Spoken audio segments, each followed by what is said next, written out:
भैया, आपकी पत्नी ने मेरी माँ को मारने की कोशिश की है। नहीं, मैंने ऐसा कुछ नहीं किया। पिंकी, पिंकी तुम्हें क्या हो गया है? मैं तो ऐसा सपने में भी नहीं सोच सकती। आप ऐसा इल्जाम मुझ पर मत लगाइए। पिंकी, सोच समझ के बात कर। अरे मैं नहीं मान सकता कि निशा ऐसा कुछ कर सकती है। तुझे पता भी तो क्या बोल रही है। अच्छा, अगर आप नहीं मान सकते तो जरा अपनी पत्नी से पूछे कि जब बड़ी भाभी इनसे दवाई लेने गई थी तो इन्होंने कैसे कौन सी दवा दी थी जिसे खाते ही माँ बेहोश हो गई। किसी को नहीं पता कि कौन सी दवाई थी।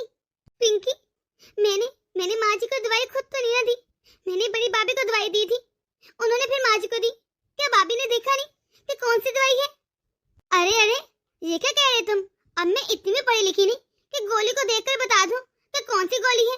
वैसे भी तुमने पैकेट से निकालकर सिर्फ गोली दी थी।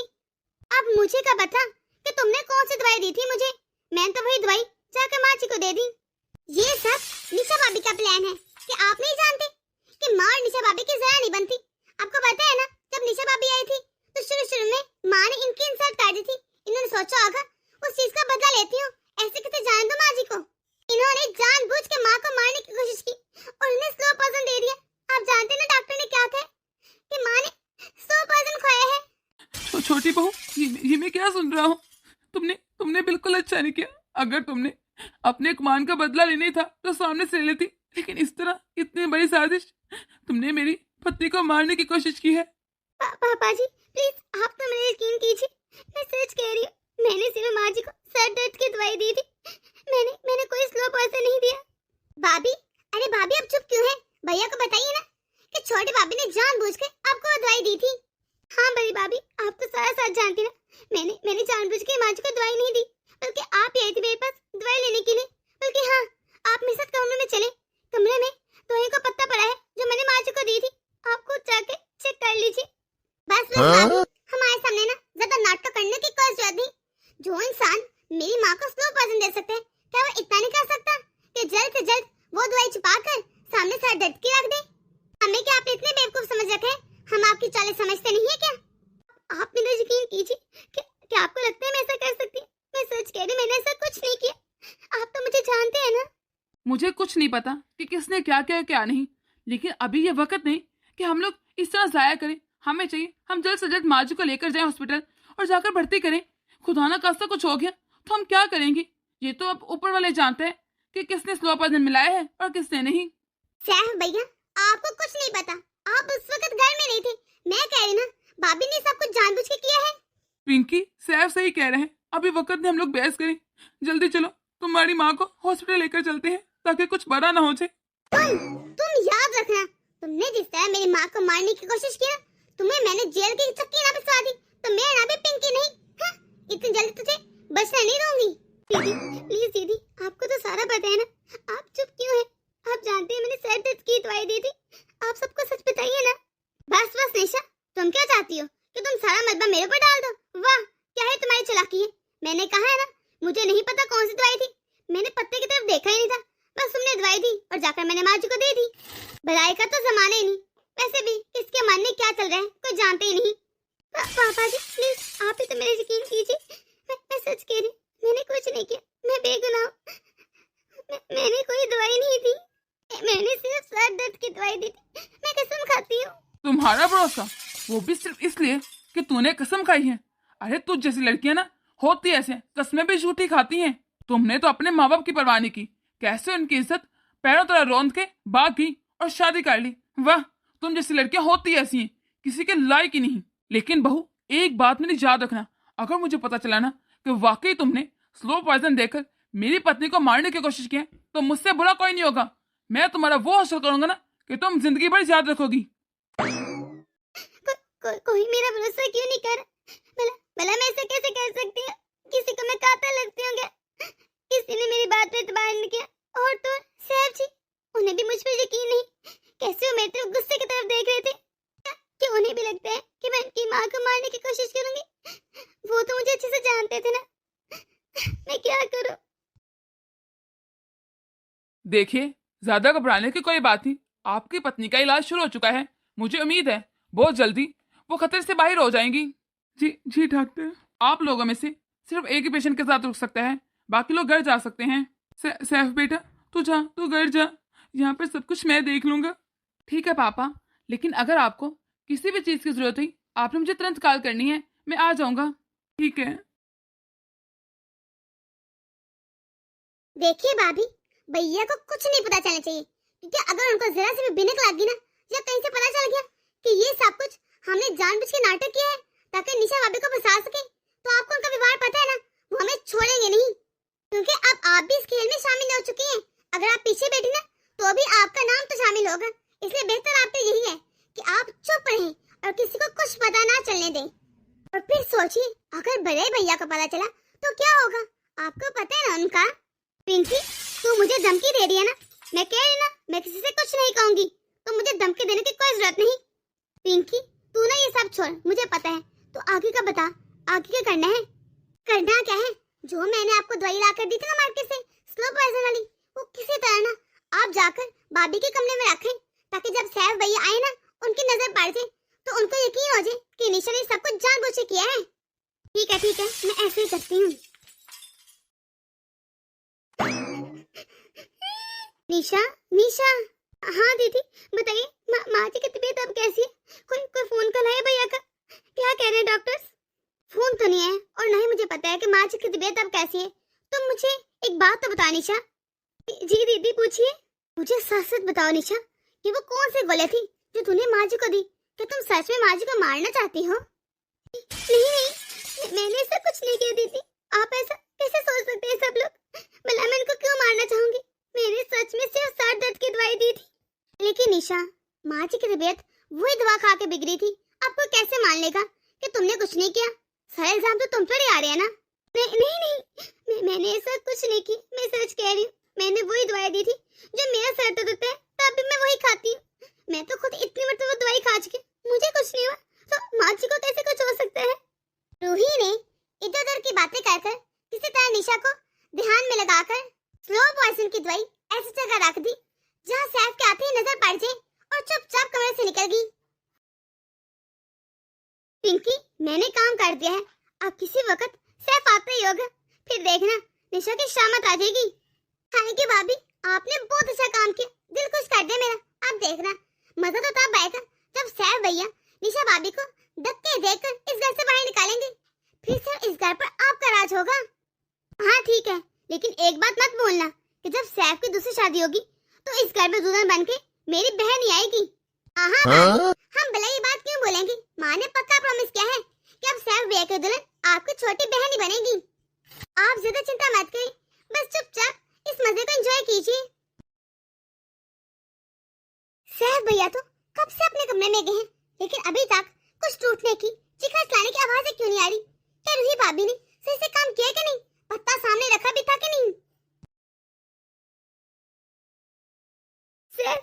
सैफ प्लीज, तुम तो मैं यकीन करो कि तुम्हें भी ऐसा लगता है कि मैं किसी को जान से मारने की कोशिश कर सकती? क्या तुम मुझे जानते नहीं हो? मैं ऐसी हूँ क्या? निशा, मैं जानता हूँ तुम ऐसा नहीं कर सकती, लेकिन देखो ना, सारे सबूत तुम्हारे खिलाफ जा रहे हैं, और तो सब यही कह रहे हैं कि तुमने जो दवाई दी थी, वही दवाई खाने के बाद माँ जी की तबीयत खराब होगी। अब तुम ही बताओ, मैं किसकी बात पर यकीन करूं और किसकी बात पर ना? मुझे तो खुद समझ नहीं आ रहा। लेकिन तुम्हारी दवाई खाने के बाद उनकी तबीयत खराब हुई है। लेकिन वो तो अच्छा हुआ कि हमें जल्द से जल्द पता चल गया कि माँ ने स्लो पॉइजन खाया था, और हम उनको टाइम पर हॉस्पिटल ले गए। मुझे उम्मीद है माँ जी जल्द से जल्द ठीक हो जाएंगी। लेकिन फिर भी तुम तो सोचो ना, कैसे इन लोगों ने मेरे ऊपर इतना बड़ा इल्जाम लगा दिया। क्या तुम्हें लगता है इसके बाद भी मुझे इस घर में रहना चाहिए? इन लोगों का मेरे बारे में यही ख्याल है कि मैं कातिल, किसी को भी मार सकती हूँ। निशा, तुम्हें क्या हो गया है? अगर तुम जानती हो तुम ठीक हो तो छोड़ो ना लोगों को। लोगों का क्या है, वो तो बोलते रहते हैं। बस तुम्हें अपने आप पर भरोसा आना चाहिए। अगर तुम सही हो तो देखना कुछ भी तुम्हारे खिलाफ नहीं होगा। मुझे यकीन है कि तुमने ऐसा कुछ नहीं किया होगा। मैं तुम्हारे साथ हूँ, इसलिए ज्यादा घबराने और डरने की कोई जरूरत नहीं। और मुझे उम्मीद है माँ भी कल तक या परसों तक घर आ जाएंगी। इस तरह सैफ निशा को समझाने की कोशिश करता है, और बातों में उसकी नजर जमीन पर पत्ते पे जाती है। सैफ, ये तुम्हें क्या हो गया? तुम क्या देख रहे हो वहाँ? सैफ, क्या है वहाँ पर? क्या उठा रहे हो तुम? ये दवाई यहाँ पर कैसे आई? कौन सी दवाई सैफ? कौन सी दवाई की बात कर रहे हो तुम? इस दवाई की बात कर रहा हूँ मैं निशा। ध्यान से देखो इसे। ना तो ये पेट दर्द की है और ना ही सर दर्द की। मुझे तो कुछ और ही लग रहा है। मुझे नहीं पता कि ये दवाई हमारे रूम में कैसे? बस कर दो निशा, बस कर दो, कितना झूठ बोलोगी। अरे इस पत्ते में से सिर्फ एक दवाई निकली है और माँ के शरीर में से भी स्लो पॉइजन निकला है। इसका मतलब ये है कि तुमने उनको स्लो पॉइजन की दवाई दी थी। ये आप कैसी बातें कर रहे हैं कि आपको मुझ पर जरा भी भरोसा नहीं। आपको पता है जब से मैं इस घर में आई मैं एक मिनट भी बाहर नहीं गई, फिर मैं ये दवाई कैसे ला सकती हूँ? ये सब मुझे नहीं पता, लेकिन ये दवाई इस बात का सबूत है कि ये दवाई इस कमरे से गई है और दवाई भी मान ली है। अरे अगर मेरी माँ को कुछ हो जाता तो? देवर जी क्या हुआ? इतनी जोर से क्यों चीख रहे हैं? बाहर तक आवाजें आ रही हैं, सब ठीक तो है ना? भाभी, क्या किसी ने बाहर से इस दवाई का पता लाकर किसी को दिया है या खाया है किसी ने? कौन सी दवाई? वैसे तो इस घर में ना ही बाहर से कोई आया है और ना ही कोई मेडिसिन लेकर आया है, तो फिर ये दवाई इस कमरे में कैसे आ गई? यही तो मैं कह रही दीदी, मैंने ये दवाई इस कमरे में नहीं लेकर आई। आपको तो पता है ना, तब से मैं इस घर में एक मरतबा इस घर से बाहर नहीं गई, फिर मैं भला कैसे दवाई ला सकती हूँ? मुझे इस दवाई का नहीं पता। क्या फर्क पड़ता है कि आप इस घर से बाहर गए कि नहीं?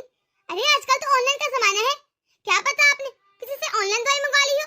मुझे तो भाई पहले इस पर शक था कि भाभी नहीं जानबूझ के माँ को मारने की कोशिश की है, लेकिन आप कल मेरी इस बात पर यकीन नहीं कर रहे थे, अब आपको आ गया यकीन। देख लिया अपनी आंखों से अपनी पत्नी के करतूत। ऐसे भाभी ने रो रो कर सबको अपनी हमदर्दी कर थी, जैसे वाकई में कितनी मासूम है। हाँ, ड्रामेबाज कहीं की, इसलिए तो इतने आंसू बहा रही थी ताकि सब इनको मासूम समझे। मैं सच कह रही पिंकी, मुझे नहीं पता कि ये दवाई मेरे कमरे में कैसे, मैंने कुछ नहीं किया। तो आप क्या कहना चाहती हैं कि हम में से किसी ने दवाई लाकर आपके कमरे में रख दी? भाभी, मैं तो आपके कमरे में आती नहीं और आज कितने दिनों बाद आई हूँ। सर तुम तो मुझे अच्छे से जानते हो, तो तुम तो मेरे यकीन करो, मैं सच कह रही हूँ। ये दवाई मैं नहीं लेकर आई, मुझे नहीं पता ये कैसी, मैं तो खुद इसे आज देख रही हूँ। बस कर दो निशा, बस कर दो। मैं कैसे तुम्हारा एतबार कर लूं? ये दवाई हमारे कमरे में मिली है और माँ को भी यही दवाई दी गई है। और तो तुम मुझे रोज एक ही शिकायत कहती थी कि मैं तो रोज इतनी खिदमत करती हूँ माँ जी की, लेकिन माँ जी मुझसे खुश नहीं होती। माँ जी ये करती है, माँ जी हो सकता है तुमने इसी क्रोध में आकर ये सोच लिया कि अगर तुम मेरी माँ को खत्म कर दो तो तुम्हारी मुश्किलें खत्म हो जाएंगी। बस तो सर, अरे कल से मैं रो रो कर थक गई और तुम लोग को यकीन दिलाने की कोशिश कर रही कि मैंने सब नहीं किया, लेकिन तुम लोग मेरी बात पर इतबार ही नहीं कर रहे। लेकिन अब और नहीं, दूसरों को तो छोड़ो, जब तुम्हें ही एक पति को मुझ पर यकीन नहीं तो क्या ही फायदा है साथ साथ रहने का? हम दोनों ने मिलकर ये फैसला किया था कि हम दोनों शादी कर लेते हैं, वो भी अपने माँ बाप के खिलाफ जाकर। और आज क्या ही हो रहा है कि तुम्हें मेरी बात पे यकीन ही नहीं, तुम्हें मैं कातिल और झूठी लग रही हूँ। हमने साथ जीने मरने की कसमें खाई थी, कहाँ गई वो कसमें? आपकी बीवी कब से रो रो कर आपको सच बताने की कोशिश कर रही है कि उसने ऐसा नहीं किया, लेकिन आपको उसकी बात पे इतबार ही नहीं। क्या इसी दिन के लिए हम दोनों ने एक दूसरे के हाथ थाम कर कसमें खाई थी, साथ निभाने के वादे किए थे कि मैं आपको चीख चीख कर सच्चाई बताऊंगी और आपको मुझ पर इतबार नहीं होगा। ऐसे साथ रहने का क्या ही फायदा? तुम क्या चाहती हो कि मैं अंधा बांध जाऊं? ठीक है, सुना है कि प्यार अंधा होता है, लेकिन मेरे सामने सारे सबूत पड़े हैं, सारा कुछ तुम्हारे खिलाफ जा रहा है और फिर भी तुम चाहती हो मैं तुम पे इतबार करूं, इतना अंधा हो जाऊं? मैं तुमसे प्यार जरूर करता हूँ, लेकिन इसका ये मतलब नहीं कि मैं प्यार में अंधा हो जाऊं कि तुमने मेरी माँ को मारने की कोशिश की और मैं चुपचाप सब देखता रहूं। बस मैंने बहुत गिड़गिड़ा लिया और तुम्हें अपनी बात का यकीन दिलाने की बहुत कोशिश की, लेकिन अब और नहीं। तुम्हें मेरी बात पर यकीन नहीं है ना, तो बस ठीक है। अरे मैं तुम्हारे बगैर भी जिंदा रह सकती हूँ और खुद कमाकर खुद खा सकती हूँ, मुझे किसी के सहारे की कोई जरूरत नहीं। मैं तो अपने माँ बाप के पास भी वापस नहीं जा सकती। अरे किस मुंह से जाऊँ कि जिसके लिए मैंने उनको छोड़ दिया, उनकी इज्जत को पैर तले रोक दिया, उसने आज मुझे कैसे बेइज्जत कर दिया? उसे मुझ पर यकीन ही नहीं। मुझे नहीं रहना इस घर में। आज मार्च भी मार रही है तो मेरे पर इल्जाम लग रहा है कि मैंने उनको स्लो पॉइजन दिया है। कल को खुदा ना खास्ता इस घर के फर्द के साथ कुछ भी होता है, तुम सब ने तो मेरे पर इल्जाम लगा देना है। लेकिन अब और बर्दाश्त मैं नहीं करूंगी। मैं इस घर को हमेशा हमेशा के लिए छोड़ कर जा रही हूँ, रहो तुम यहीं। तुम्हें क्या लगता है कि सारे सबूत तुम्हारे खिलाफ हैं, फिर भी मैं तुम्हें रोकने की कोशिश करूंगा? नहीं रोकूंगा। जाओ, चली जाओ जहाँ जाना है। मेरी माँ से बढ़कर मुझे कोई नहीं। निशा, निशा तुम कहाँ जा रही हो? देखो माँ ठीक होकर आ गई है, फिर तुम घर से बाहर क्यों जा रही हो? भैया इसे जाने दीजिए, इसे मत रोकें। तुम्हारा दिमाग तो ठीक है ना सैफ? अरे तुमने उसको ऐसे क्यों जाने दिया? ऐसी भी कौन सी बात होगी कि वो घर छोड़ कर चलेगी? तुम्हें पता है ना वो तुम्हारे पीछे सारे बार घर बार छोड़ रही है और इस शहर में वो अनजान है, वो कहाँ जाएगी? अरे वो गुम भी हो सकती है। हाँ बेटा, तुमने क्यों जाने दिया बहू को? देखो मैं तो सही होके आ गई हूँ ना घर। बस थोड़ी सी कमजोरी है, इसलिए मैं ज्यादा बात नहीं कर सकती और बहू को भी कुछ कह नहीं पाई, वरना मैं रोक देती। नगमा, तुम ठीक तो हो ना? मैं तो ठीक हूँ जी, लेकिन घर में ऐसी भी कौन सी बहस होगी कि बहू अपना सामान लेकर घर से ही चली गई। ऐसा भी क्या हो गया मेरे पीछे? देखो, तुम अभी अभी सही होकर अस्पताल से आई हो, तो मुझे नहीं लगता कि तुम्हें इनके मामले में पड़ना चाहिए। जो होगा ना देखा जाएगा, तुम बस ये मत सोचो। और चलो मैं तुम्हें तुम्हारे रूम में छोड़ देता हूँ। सैफ, अब बताओ मुझे, ऐसी भी कौन सी बात होगी कि निशा घर छोड़ के चली गई और तुमने उसे रोका भी नहीं बल्कि जाने दिया? भैया, निशा ने जो किया ना, अगर आप भी सुनेंगे ना, आपके पांव तले जमीन निकल जाएगी। उसने मेरा भरोसा तो रहे, मेरी माँ को मारने की कोशिश की है। क्या? ये तू क्या कह रहा है सैफ? यकीनन तुझे कोई गलत फहमी हुई है। निशा नहीं ऐसा कर सकती। क्या तुझे निशा पे भरोसा नहीं कि वो कैसी है? भैया, मुझे उस पर बहुत भरोसा था, लेकिन जो सबूत उसके खिलाफ मिले ना, उसके बाद मैं भरोसा कर ही नहीं सकता। अरे, हमारे कमरे में स्लो पॉइजन की गोलियां मिली हैं जो माँ को दी गई थी। क्या? ये तू क्या कह रहा है सैफ? अरे, आप आ गए हॉस्पिटल से? मुझे ये बताइए कि माँ की तबीयत अब कैसी है? माँ तो आ गई है, अभी आई है। कल तो मिली नहीं उनसे, वो अपने कमरे में है, जाके मिल लो। हाँ ठीक है, मैं मिल लेती हूँ। आप जाकर जरा फ्रेश हो जाइए, आपको अच्छा लगेगा। जाइए, जल्दी जाइए। आपने 2-3 दिन हो गए हैं कपड़े भी चेंज नहीं किए, यकीनन थक भी गए होंगे। सैफ, मुझे लगता है तुम्हें एक मर्तबा दोबारा सोचना चाहिए। तुमने ऐसे कैसे इतना बड़ा इल्जाम लगा दिया निशा पर? भैया, मुझे इस बारे में कोई बात नहीं करनी, मैं बाहर जा रहा हूँ। आप जाइए, जाकर फ्रेश होकर कुछ खा पी लिए। माँ जी, आप कैसी है? आपकी तबीयत? हाँ बहू, अब तो काफी ठीक है। माँ जी, अब तो ये एक्टिंग करना छोड़ दें। इस कमरे में हम चारों के अलावा कोई भी नहीं, हमें तो पता है ना सब। लगता है माँ एक्टिंग में इतना डूब गई है कि माँ को लग रहा है सच में उनकी तबीयत खराब है। ओए, धीरे बोलो, दीवानों के भी कान होते हैं। अब तुम लोग हंसना बंद करो। अरे, इतना आसान भी नहीं था, इतनी मुश्किल से की है एक्टिंग। वैसे भी पूरे 3 दिन बिस्तर पे लगे रहना आसान बात है क्या? अब जाओ, जाकर मेरे लिए कुछ बना कर लेकर आओ। हाँ माँ जी, मैं भी आपके लिए कुछ बना कर लेकर आती हूँ। वैसे माँ जी, आपकी एक्टिंग के साथ साथ ना भाभी ने भी ना एक जबरदस्त काम कर दिया। अगर ये काम ना होता तो मुझे लगता है भैया को शक ही नहीं आना था निशा भाभी पर। हाँ माँ जी, मैंने बहुत सफाई से वो गोले का बत्ता निशा के रूम में रख दिया था। बस बहू, ज्यादा वाई ना बटोरने की कोई जरूरत नहीं। अब जाओ, जाकर मेरे लिए कुछ अच्छा सा बना कर लाओ।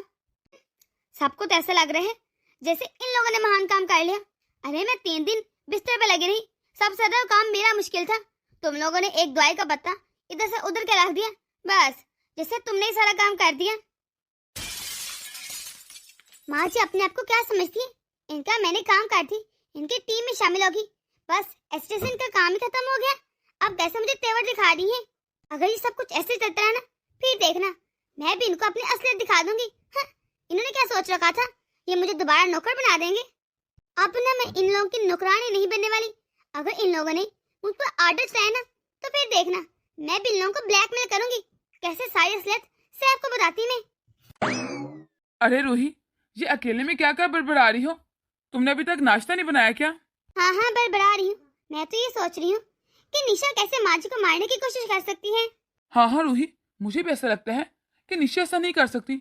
यकीनन कोई ना कोई गलतफहमी हुई है। वाह वाह, अरे देवर जी जो उसे इतने सालों से जानते हैं, उन्हें विश्वास नहीं निशा पर, और आप उस कल के लड़के पर कैसे विश्वास कर रहे हैं? नहीं रूही, ऐसी बात नहीं, लेकिन इंसान को देखकर कुछ ना कुछ तो अंदाजा लगाया ही जा सकता है ना। ज्यादा अंदाजा लगाने की ना कोई जरूरत नहीं। अरे, उसने ना आपकी माँ को मारने की कोशिश की है। जब देवर जी को उस पर विश्वास नहीं तो आप क्यों करेंगे? आप जाकर बैठे, मैं आपको खाना लाकर देती हूँ। देवर जी ने ना सिर्फ वो दवाई का पत्ता देकर निशा को इस घर से बाहर निकाला, वरना तो वो विश्वास ही नहीं कर रहे थे।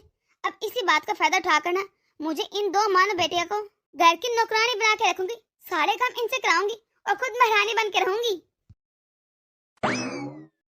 पिंकी, कहाँ जाने की तैयारी कर रही हो? भाभी, मैं बहुत बोर हो रही थी तो मैंने सोचा मैं अपनी सहेलियों के साथ एंजॉय करने जाती हूँ। अच्छा, बहुत अच्छी बात है, जाना चाहिए, लेकिन सबसे पहले घर के सारे काम करो मेरे साथ, फिर जहाँ मर्जी चले जाना। भाभी, ये आप कैसी बातें कर रही हैं? अरे, मैं इस घर की बेटी हूँ, तो बहू नहीं, और घर के कामों की जिम्मेदारी बहू की होती है, ना कि बेटी की। आप कैसे मुझ पर ऑर्डर चला रही हैं? अच्छा, जब तक निशा इस घर से नहीं गई थी तो तुम कैसे कामों में मेरी हेल्प करवा रही थी, आगे पीछे मेरे घूम रही थी, और अब जैसे ही अपना काम निकल गया तो कैसे तुम मुझ पर ऑर्डर चला रही हो? क्या हुआ? ये सुबह सुबह तुम दोनों ने क्या शोर मचा रखा है? माँ माँ देखिए भाभी को। भाभी मुझसे कह रही कि मैं घर के काम काज करूँ, अपनी सहेलियों के साथ बाहर न जाऊँ। अहो, ये मैं क्या सुन रही हूँ? जो सुन रहे हैं ना, बिल्कुल ठीक सुन रहे हैं। अरे कल तक तो कैसे आप लोग मेरे आगे पीछे घूम रहे थे, कहते तुझे इस घर की महारानी बनाएंगे, तब करवाए ना मेरे साथ काम। तू ही ज्यादा जुबान चलाने की कोई जरूरत थी, बोलो मत। मैं अभी भी इस घर की मालकिन हूँ और तुम बहू। और वैसे भी हमारी ये शर्तें थी कि तुम घर के कोई काम नहीं करोगी, बल्कि शर्त तो ये थी कि तुम्हारी बहन सैफ की बीवी बनेगी। माँ जी, आपको मेरी बहन की शादी तो सैफ जी से करानी पड़ेगी, वरना मैं जाकर सारा सच सैफ को बता दूंगी। और माँ जी, मेरी बहन को कोई ना कोई दूसरा लड़का तो मिल ही जाएगा, लेकिन अगर आप लोगों का सच बाहर आ गया ना, तो वो आप लोगों से नफरत करेगा, नफरत। भाभी, ये क्या तरीका है? आप हमें ब्लैकमेल कर रही हैं? ब्लैकमेल नहीं करी, सिर्फ सच बता रही हूँ। अब जल्दी से मेरे साथ आओ और घर के सारे काम करो, वरना जाकर अभी बताती हूँ देवर जी को सारा कुछ। माँ, ये तो गजब हो गया। भाभी तो हमें ब्लैकमेल कर रही है। लेकिन अगर सैफ को सब कुछ सच पता चल गया ना, तो जिसका गुस्सा पता है वो हमें कभी माफ नहीं करेगा। मम्मी मैं क्या करूँ? जाके काम करूँ, घूमना फिरना छोड़ दूँ? बेटा काम तो करना पड़ेगा ना, चल जल्दी चल, वरना रूही हमारा बांडा फोड़ देगी। निशा, निशा, ये तुमने क्या कर दिया? तुमने मेरे साथ ऐसा क्यों किया? तुम्हारे जाने के बाद कुछ भी अच्छा नहीं लग रहा, लेकिन तुमने मेरे माँ को मारने की कोशिश क्यों की? मैं जानता हूँ तुम अपनी दोस्त नैना के घर में हो। मैंने उससे बात करके कंफर्म कर लिया है, लेकिन मैं कैसे तुमसे बात करूँ? अरे तुमने मेरी माँ को मारने की कोशिश की है, मैं कभी तुम्हें माफ नहीं कर सकता। बेटा। जी माँ। अरे कब तक तो उसके स्वर्ग में बैठा रहेगा? उसे भूल जा, जो हुआ ना वो सब बुला दे। मैंने तो तुझे पहले ही समझाया था, ये लव मैरिज वाली लड़कियां ना घर बसाने वाली नहीं होती। तू ना अब दूसरी शादी के बारे में सोच, क्योंकि इस तरह अकेले जिंदगी गुजारना ना आसान बात नहीं। नहीं माँ, आप ये कैसी बातें कर रही हैं? मैं किसी से शादी नहीं करूंगा, मैं अकेले आपके साथ इसी तरह जिंदगी गुजारूंगा। नहीं बेटा, ये सब सिर्फ कहना आसान होता है, करना बहुत मुश्किल। तो मेरी बात मान ले, मैंने तो तेरे लिए लड़की भी देख रखी है। नहीं माँ, प्लीज ऐसी कोई बात ना करें जो मैं नहीं मान सकता। मुझे अभी अकेला छोड़ दीजिए, मैं नहीं कर सकता शादी, मैं अकेले रहना चाहता हूँ। अच्छा माँ, मैं अपने कमरे में जा रहा हूँ। क्या हुआ माँ जी, का देवर जी मान की शादी के लिए? नहीं बहू, वो कह रहे हैं मैंने शादी करनी ही नहीं। आपको याद है ना, आपने कहा था आप मेरी शर्त मानेंगी और देवर जी की शादी मेरी बहन से करवाएंगी। चलिए ठीक है, मैं कुछ दिन देखती हूँ, अगर देवर जी ना माने तो मेरी दूसरी शर्त है, आपको वो माननी पड़ेगी। ठीक है बहू। भाभी, मैंने खाना बना दिया है, अब मैं जाऊँ अपने दोस्तों के साथ। तो खाना कौन परोसेगा? भाभी, मैंने आपको बताया था मेरी दोस्त का बर्थडे आज, मैंने जाना है, मैं लेट हो रही हूँ। बहू, मैं परोस दूंगी खाना, तुम जाने दो पिंकी को। जाओ पिंकी बेटा। बहू, तेरी दूसरी शर्त क्या है? वक्त आने पे आपको पता चल जाएगा माँ जी। ये कैसे कैसे दिन देखने पा रहे हैं। मैंने तो सोचा था कि निशा के जाने के बाद मेरी जिंदगी में सुकून आ जाएगा, लेकिन यहाँ तो दोहरी मुसीबत हो गई है। रूही ने तो मेरी नाक में दम कर रखा है, और दूसरी तरफ सैफ, वो भी जिद लगा बैठे है कि उसने दूसरी शादी नहीं करनी। मैं करूँ तो क्या करूँ? सुनिए जी, रूही ने ना मेरी नाक में दम कर रखा है, हर वक्त हमें काम कहती रहती है। मैं तो तंग आ चुकी हूँ, इसका कुछ ना कुछ तो करना पड़ेगा। हाँ, अरे मैं भी देख रहा हूँ, मैं बहू को एक से दूसरी मतलब चाय कह दूं ना तो मुझे आंखें दिखाती है कि हर वक्त तुझे चाय बना के देती रहूं। मुझे तो अब डर लगता है कि मैं चाय का कहूंगा, लो फिर डांट पड़ जाएगी। हाँ पापा, ये रोही भाभी ने ना मुझे भी बहुत तंग कर रखा है, हर वक्त घर के काम करवाती रहती, कहीं बाहर भी नहीं जाने देती। हमने ना गलती कर दी रूही भाभी को अपनी टीम में मिला के। रूही भाभी ने थोड़ा सा साथ के दे दिया, समझ ली जैसे सारा काम इन्होंने कर दिया। मैं तो सोच रही हूँ जैसे निशा भाभी को बाहर निकाले ना घर से, वैसे कोई ड्रामा करके ना रूही भाभी को भी बाहर निकाल देते हैं। अच्छा, तो यहाँ मुझे घर से बाहर निकालने की प्लानिंग हो रही है। अरे वो भाभी, नहीं, मेरा तो मतलब ये नहीं था, मैं ये नहीं कह रही थी। हाँ बहू, ये कुछ और कहना चाह रही थी। तुम लोगों को क्या लगता है, तुम लोगों का जो दिल करेगा मेरे साथ वो करोगे? अरे मैं निशा नहीं हूँ, मैं हूँ रूही। मैं तुम लोगों को वो सबक सिखाऊंगी ना कि पूरी जिंदगी याद रखोगे। जिस तरह बेचारी निशा पर झूठा इल्जाम लगाकर तुम लोगों ने घर से बाहर निकाल दिया, तुम लोग उस तरह मेरे साथ करना चाहती हो, पर याद रखना मैं तुम लोग का बांडा फोड़ दूंगी। सारे निशा तो तुम लोग का झूठा इल्जाम सहकर चुपचाप चलेगी, लेकिन मैं तुम लोग को जेल की चक्की पिसवाऊंगी, छोड़ूंगी नहीं। भाभी, ये क्या कह रही हैं आप? कुछ भी नहीं देवर जी। झूठ मत बोली, मैंने सब सुन लिया। क्या कहा आपने निशा के ऊपर झूठा इल्जाम? नहीं भैया, ऐसा तो कुछ नहीं कहा था भाभी ने, आपको गलतफहमी हुई है कोई। तुम लोगों को झूठ बोलने की कोई जरूरत नहीं, मैंने सब सुन लिया। भाभी आप बाप को सारा सच मुझे बताना पड़ेगा, वरना मैं तुम लोगों के ऊपर केस काट दूंगा मेरी बीवी पर झूठा इल्जाम लगाने के चक्कर में। नहीं देवर जी, मेरे ऊपर केस करने की कोई जरूरत नहीं। मेरे छोटे छोटे बाल बच्चे हैं, मैं आपको सारा सच बताती हूँ। नहीं बेटा, ऐसी कोई बात नहीं। भाभी आप सच बताती है कि मैं पुलिस को कॉल करूं? पुलिस को कॉल करने की कोई जरूरत नहीं, मैं बता रही हूँ ना। अरे आपके मम्मी पापा और आपकी बहन चाहते थे कि निशा इस घर में ना रहे, इसलिए उन्होंने ऐसी प्लानिंग की कि वो खुद ही या फिर आप उसे धक्के देकर इस घर से निकाल थे। इसलिए उन्होंने पूरा ड्रामा किया था। स्लो पॉइजन की दवाई भी निशा के कमरे में इन्होंने रखवाई थी। उस बेचारे ने तो सिर्फ सर दर्द की ही दवाई दी थी, लेकिन आपकी मम्मी ने मुझे धमकी दी थी कि अगर मैं इनके प्लान में शामिल ना हुई तो ये मुझे भी निशा की तरह बर्बाद कर देंगे। फिर मैं क्या करती? झूठ तो मत बोलो रूही, हमने तुझे कोई धमकी नहीं दी थी, तुम तो खुद अपनी मर्जी से इस प्लान में शामिल हुई थी। चुप हो जाओ तुम लोग। अरे तुम लोग को जरा शर्म नहीं आती? एक मासूम पर कैसे इल्जाम लगा दिया। मेरी पत्नी जो अपना सब कुछ छोड़ के मेरे साथ आई, मैंने इसके साथ क्या किया? तुम लोगों ने मेरा घर बर्बाद करने की कोशिश की है। मैं तुम लोगों को कभी माफ नहीं करूंगा। अब मैं इस घर में नहीं रहूंगा, मैं जा रहा हूँ। नहीं बेटा, तू ये घर छोड़ के मत जा। सारा कसूर मेरा है। मैं बर्दाश्त नहीं कर पा रही थी कि मेरा बेटा कैसे अपनी मर्जी से शादी कर सकते हैं। बस इसलिए सब कुछ हो गया, मुझे माफ कर दे। नहीं, जिस तरह मैंने निशा को माफ नहीं किया, इस तरह आप लोगों में से भी किसी को माफ नहीं करूंगा। और मैं अपनी निशा के पास जा रहा हूँ और कभी वापस नहीं आऊंगा। हाँ, आपकी साजिश ने सिर्फ आपकी बहू को नहीं बल्कि आपके बेटे को भी आपसे दूर कर दिया। अब मैं इस घर में कभी नहीं आऊंगा, जा रहा हूँ मैं।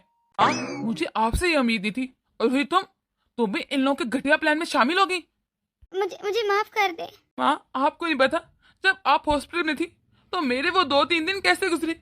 मेरी जान सूली पे लटकी थी और आपने क्या किया?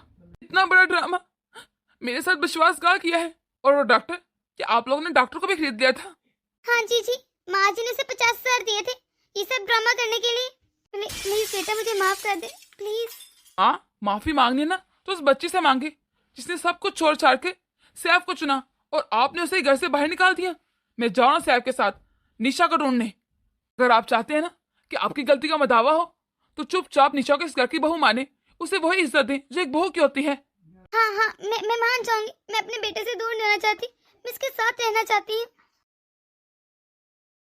प्लीज निशा, सिर्फ एक मौका मुझे दे दो।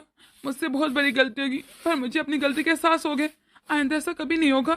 निशा, मैं तुमसे तुम्हारा बड़ा भाई बन के वादा करता हूँ कि मेरे साथ घर चलो। अब तुम्हारा इस घर में कोई भी बुरा नहीं चाहेगा, सब तुम्हारे साथ नॉर्मल रहेंगे। प्लीज एक मरतबा घर चलो। ठीक है भाई, अब आप मुझसे कह रहे तो मैं आपके साथ चलती हूँ, लेकिन अगर आइंदा ऐसा कुछ हुआ ना तो फिर याद रखिएगा मैं कभी वापस नहीं जाऊंगी।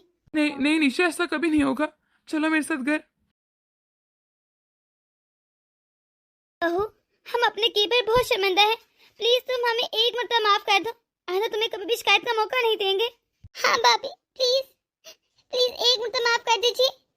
निशा, मैंने भी तुम्हारे साथ बहुत बुरा किया, मुझे भी माफ कर दो। माँ जी, आप इस तरह माफी मांगकर मुझे शर्मिंदा मत करें। आपको अपनी गलती का एहसास हो गया है, मेरे लिए ही काफी है। ठीक है, मैंने आप लोगों को माफ किया, दिल पर पत्थर रख के।